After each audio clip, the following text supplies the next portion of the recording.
Hello, my name is John Sveck. Welcome to this All 24 video.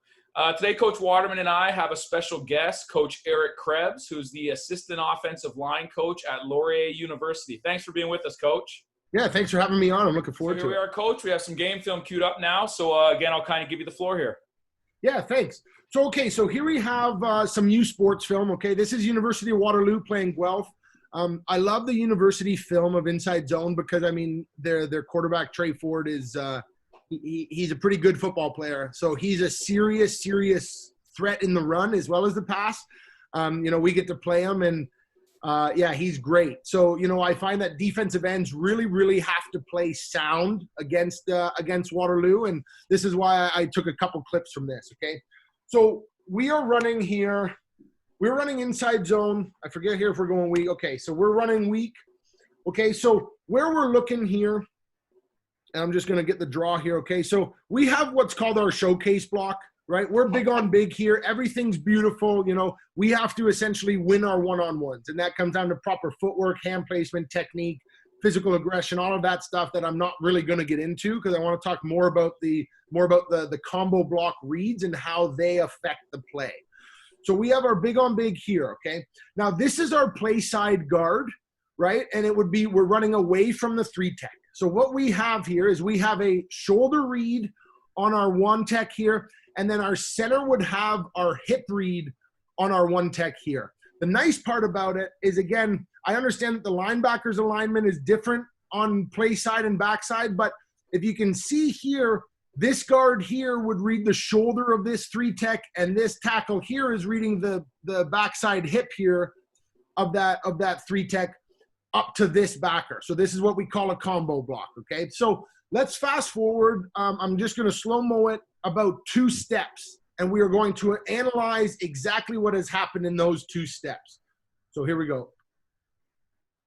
Okay, so what has happened? What has been declared? What has been said? Now, guys, I'm not lying. I am, 2 steps into this film. I don't know if you guys can see how clear the film is, but here we go. So what has happened here is this 1-tech has what I would say engaged both of them. By what their reads tell them, and we'll go slow-mo again, is this shoulder comes in here and engages. The center reading the hip the hip has come in and he has engaged the hip, okay?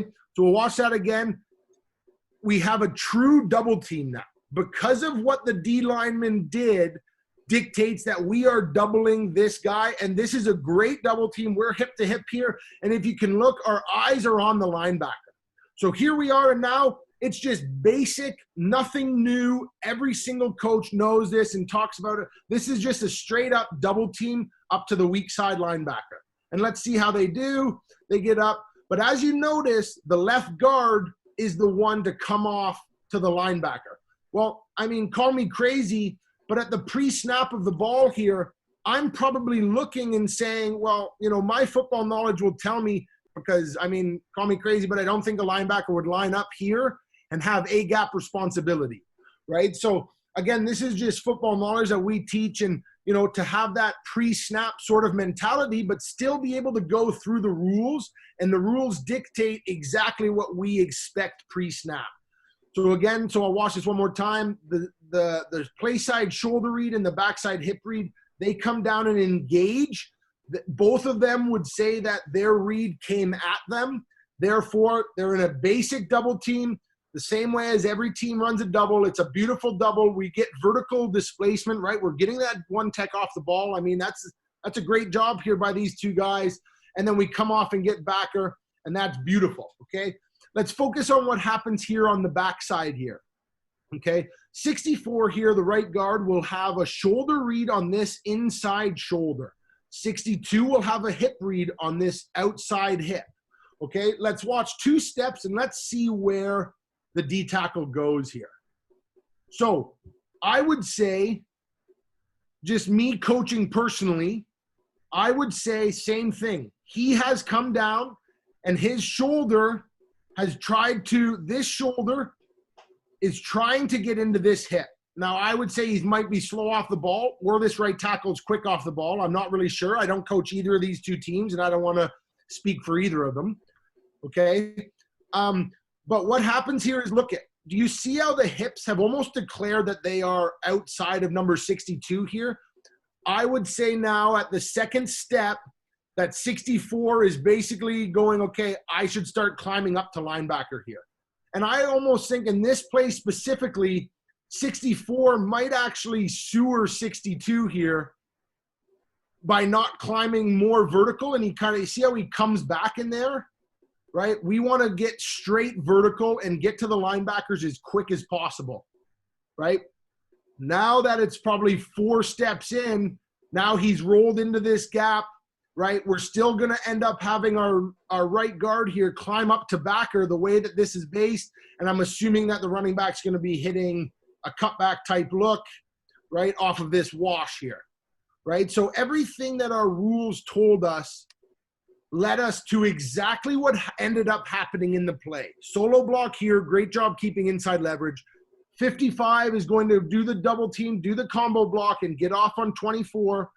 64 and the backside tackle are going to have their hip and shoulder reads here and be able to come off here.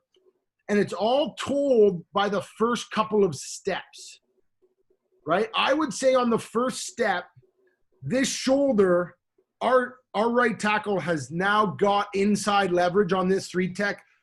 This right guard should fly up straight to Mac here. Okay, so there's the first play. Here we go, tight. Okay, so we have our solo showcase block here on 52. We have a shoulder read here. This is a nice view to look at it from 64. We have a hip read from the center. And the exact same thing that happens here is exactly the same that's happening here. For the guys that are looking for stuff to do in practice, these are great drills to do. So we have a shoulder read. We have a hip read. On the backside here, we have our guard is doing a shoulder read. Our tackle is doing a hip read. Let's see what happens here. Play side first is where I'll focus. Okay, so we see this beautifully, and I mean, having the switched roll is such an, the switched film is beautiful. So we can tell right here that his shoulder read has engaged him, and the center's hip read has engaged him. It's the exact same thing here. If we kind of back up, this shoulder read has engaged him, his hip read has engaged him. Therefore, we have true combo blocks. Now again, once we pause the film here, it's very, very easy to say, well, this backer here is probably, or this guard here is probably the guy who's going to be going up to this backer, and this center is going to maintain big on big. And the exact same responsibility here. This guard here is climbing through the shoulder, going up to be big, going up to be big on big on the linebacker, and he will essentially become big on big. And what I would teach him to do right now is put that hand on the hip and drive him as far this way as you can possibly go. And our running back reads will allow them to do that. Look at what happens. I mean, that's beautiful. Now, what happens here, which is actually really interesting, is because he has a hip read. Now, not that he has a hip read, but the way that I teach it is because he has a hip read, he will naturally be aiming at that D lineman's hip. By aiming at the hip, what it naturally does is it actually lowers pad level and it engages where your hand placement is going to be. So this tackle does a great job here by washing the D tackle down. I would say that his pad level and his hand placement, I mean, his hand placement is as close to the hip as possible, I guess. So that's great. I mean, he's able to just wash him down and climb up to backer. I mean, he kind of gets caught with the tight end here, which is just, I mean, that's a tough play in the box to get up to backer there. But you guys see what I'm saying, where as soon as you're aiming at the hip, your pad level is able to get lower because you're aiming at a lower point on the body. And you're also able to get that hand in the hip, and it's easy to push him down the line of scrimmage and go. So here we go with the hip shoulder reads. We go and look at, and we got a pretty nice combo block here, you know, and he's able to fly and it's clean. I mean, it's too bad that our tight end loses inside leverage, but I mean, that's a tough football play, right? That's why you play the game. Okay, so there's that one. Right, what do we got here? Here we are at Laurier. You know, it's nice I can speak a little bit more on Laurier because I do, you know, have a better idea of what's going on, hopefully. So here we are against Western. This was week 1. So here we go here. We're going to run it. We're running it to the field. So again, by running it at the 3-tech, right, we have a big on big showcase block right here, which is great. We have a shoulder read for our right guard, shoulder read. Our center is sitting here with the hip read. Our left guard is sitting here with a shoulder read. Our backside tackle is sitting here with a hip read. Now we have a combo block up to that backer, and we have a combo block up to that backer. So let's see where our reads take us, guys. So the shoulder read has what I would call engaged, and our center, right? So our guard knows that he is attacking the shoulder, and he does a great job here. Our center is looking at the hip. The hip has come towards, oh, there we go. There's one that it's the 3rd step. So I would say, again, remember the rule, by the 3rd step, everything has been declared. So right here, and that's at the very latest. Right here, I would look at my center and say, dude, the hip is here, I get it. Take a shot at that hip, and let's see if we can fly up to backer, okay? So here we are. He's engaged the guard. The guard's working across. We climb up. We get a nice combo block up, okay? The hip comes in here, or the shoulder comes in here. He knows he's engaging. Now we're actually able to physically win this, which is a fantastic job by these two guys. I would rather allow this, my right guard, I would rather allow him to allow the D tackle to come and play in the B gap and let my center read the hip and climb, as opposed to try and fight across his face and square him up. I mean, what happens here, we get the job done, and that's what really, really matters. Let's talk about here on the backside. Number 54 here has a shoulder read. Number 56 has a hip read. Let's see what happens. Get my cursor out of the way, right? The shoulders, they're starting to come across. His hip read is telling him, starting to come across. Right here, put a hand on the hip, push it so that our guard can take over and climb immediately right now. Again, same sort of thing, different styles. And you know what? It's nice having the different styles because, you know, you kind of can take the best of both worlds. We're trying to square him up with 54 so that we can really get some horizontal dent, which, I mean, I think both of you guys would agree that we get that horizontal dent beautifully. And again, it's the exact same thing. He's climbing up here to get to number 40. Okay? It's nice, Coach, that your rules, you know, in that last clip, really heavy shades, almost a 2 technique.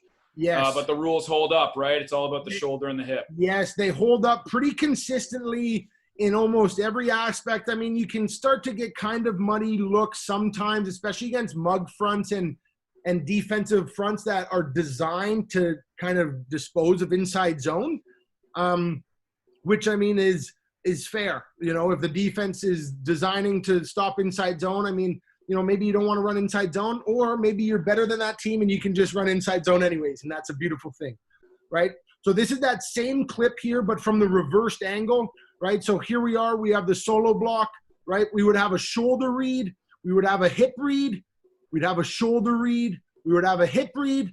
Let's see what it looks like from this angle, because this angle actually gives you a better look. A little bit less muddy. So we take our step, right? I would actually say that this shoulder read looks like he is going to be playing here pre or post snap at the first step, which is why I totally accept our backside tackle here coming in and engaging the hip. Okay, the exact same situation works here. Okay, we have our shoulder read and our hip read. Again, I would say that as much as they're a 2-tech, I still say that they're trying to engage and probably are responsible for the A gap. So that's why I allow this center to come. I mean, there's his hip right there. You can see it beautifully. I mean, take the shot at the hip, right? I'm never opposed to putting that extra hand on that hip. It just allows us that extra horizontal movement, right? Which is what our O-line coach is going for. And I mean, if you're going for the horizontal movement, I mean, this is perfect. Like, look at, we got their D tackle here washed over 2 gaps. He's washed over 2 gaps. I mean, it works, right? It works.